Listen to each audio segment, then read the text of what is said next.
Well, good morning, everyone. Happy Monday morning to you.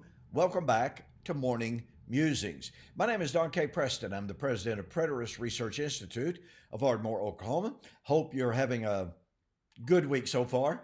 Kind of early, isn't it? Anyway, hope you had a good weekend. Hope it was safe for you. Hope you're keeping cool.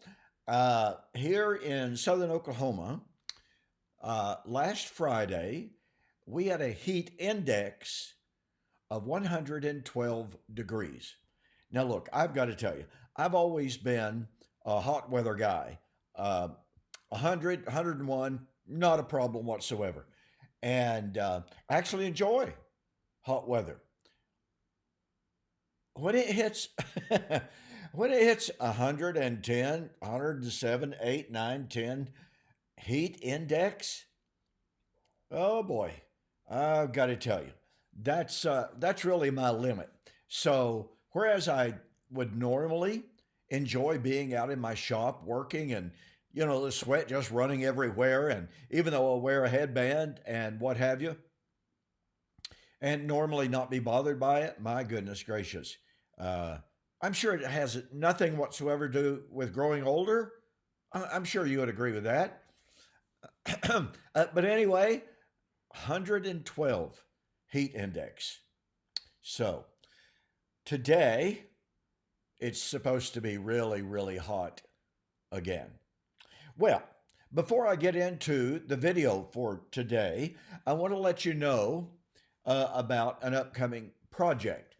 Several of my viewers, particularly on Facebook, have contacted me and asked me if I was aware of Steve Gregg's new book that he has just introduced.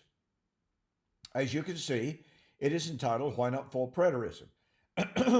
Now, this book, Steve tells us that it is in response to many, many requests that he's had from people. Oh, why aren't you a full preterist? Why don't you believe this? Why don't you believe that? And in addition to that, it's pretty obvious that Steve Gregg has chosen this platform to try to answer a bunch of the arguments that I made when he and I had a 2-day formal public debate in Denver, Colorado in 2013. That debate, by the way, is available for download from my websites.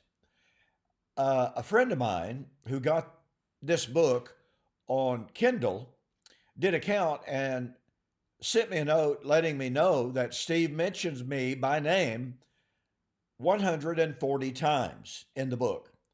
So it's pretty clear that the book, in many ways, is an attempt to respond to Don Preston. And that's fine.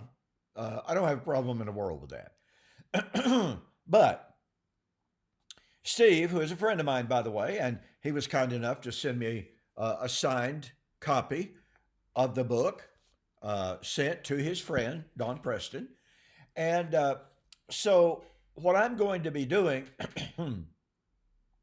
when I finish my series of Friday responding to the critics section, in responding to N.T. Wright, I will be reviewing and responding to Steve Gregg's book, Why Not Full Preterism?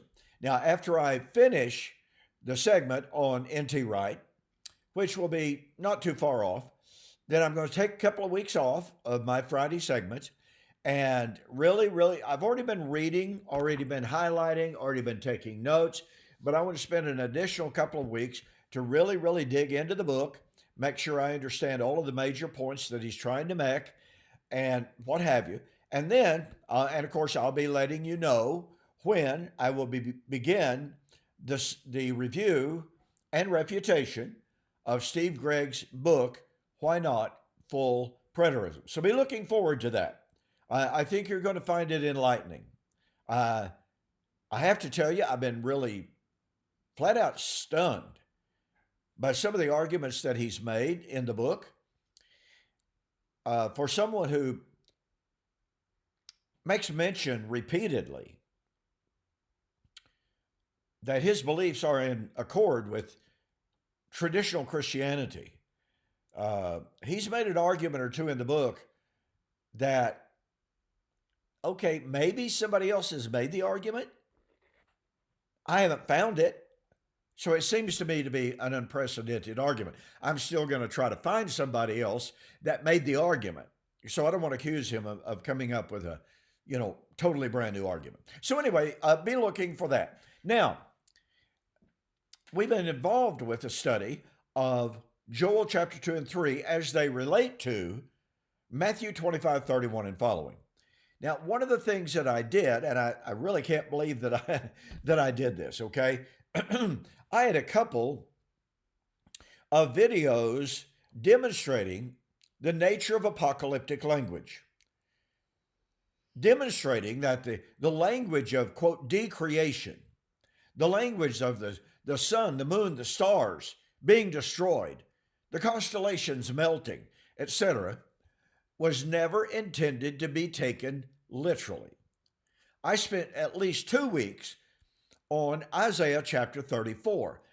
I don't know why, I don't know how, but I got distracted and I forgot to finish my discussion of Isaiah chapter 34. And the point of that final video that I wanted to present was to show, point number one, Isaiah chapter 34 gives us graphic, dramatic language of the constellations being melted, the mountains of the earth melting, the earth, the dust of the earth, and the streams being turned to pitch. Absolutely, if you take the language literally, then it has to be talking about the end of time. But point number two, I pointed out that the prophecy in which all this language is used of the constellations falling from the sky, melting, all of that language is used to describe the destruction of Edom and the capital city of Basra.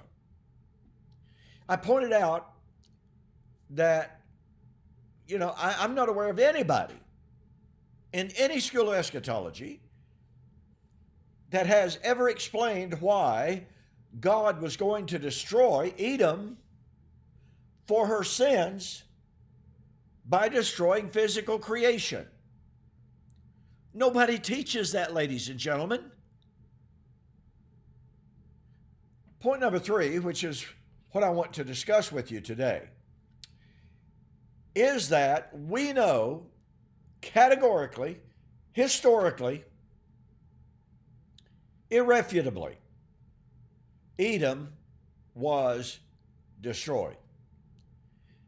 Now, one of the things that's helpful in this, I'm sure you've seen the National Geographic videos, the documentaries on Petra. Well, Petra was one of the leading cities of Edom when Isaiah 34 was written. Well, if you go on YouTube and you look up destruction of Edom, or if you look up Petra, you'll find some really, really cool videos, and you will find out the kingdom of Edom does not exist. Now, wait a minute.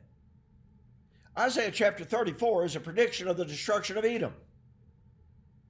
If Edom no longer exists, then Isaiah 34 is fulfilled.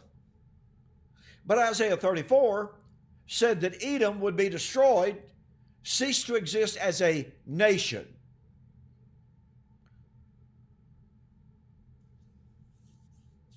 At the time of the destruction of heaven and earth. When the cosmos would be melted, constellations destroyed, earth burning. So once again,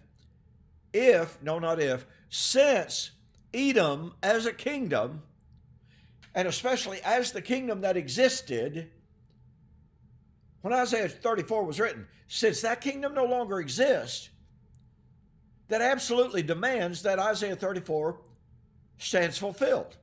Now, watch this. In Isaiah chapter 34, we are told that the destruction of Edom was to be the day of the Lord's vengeance. It'd be the day of the Lord. Now, I have had people tell me, well, what you have in Isaiah chapter 34, number one, you have a prediction of the destruction of Edom, and then superimposed on top of that, in addition to that destruction, in addition to the end of Edom, you have a prediction of the day of the Lord at the end of time. Now, ladies and gentlemen, you would never, ever, ever get that idea from reading the text of Isaiah 34. As a matter of fact, the grammatical structure of Isaiah chapter 34 absolutely forbids such a thing. The day of the Lord's vengeance would be the day of the Lord's vengeance on Edom.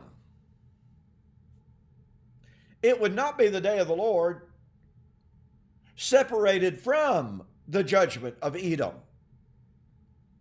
The judgment of Edom was to be the great day of the Lord, the day of the Lord's vengeance. So let me reiterate this one more time. And tomorrow, I'm going to show you from Scripture that Edom was destroyed just like God said. And we even have a scripture that looks back on it as an accomplished reality. So you don't want to miss that. But let me reiterate this one more time. Isaiah 34 is a prediction of the destruction of Edom. That destruction would take place at the dissolution of the constellations, the destruction of the heaven and earth. But Edom does not exist today. Therefore, the language of the destruction of the constellations and heaven and earth being destroyed has to be understood metaphorically. You know, I don't know how you get around that, ladies and gentlemen. Honestly, I don't. Okay, I'm out of time for today. And by the way, go to my website, donkpreston.com, BibleProphecy.com. Order my book, The Elements Shall Melt with Fervent Heat.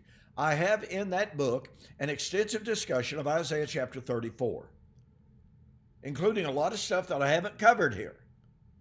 So go there, order a copy of my book, The Elements Shall Melt with Fervent Heat. Send me a note that says you saw the offer on YouTube or Facebook, and I'll refund your shipping, and that'll save you $5.